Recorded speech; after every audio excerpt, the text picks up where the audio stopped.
Hello, Alex here with another AVARigs. This week we take a look at something a little outside of the box, but still very capable.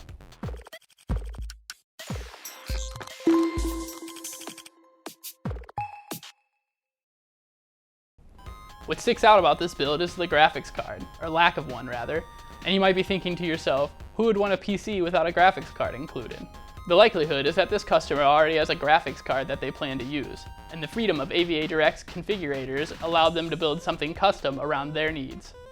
In this build is an ASUS ROG Maximus 11 Hero i9 9900K, 32GB G.Skill Trident Z Royal Memory, NZXT Kraken X62 280mm radiator, a Samsung 512GB 970 Pro, and a 4TB 860 QVO, a Seagate 3TB BarraCuda hard drive, inside of a Thermaltake View 71 RGB tempered glass case. If you'd like to have the PC in this video, or need help building one that's right for you, please visit the link in this description.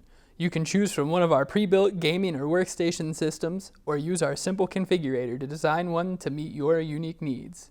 Click thumbs up and subscribe if you liked this video, and be sure to follow us on Facebook, Twitter, and Instagram for even more, @AVADirect.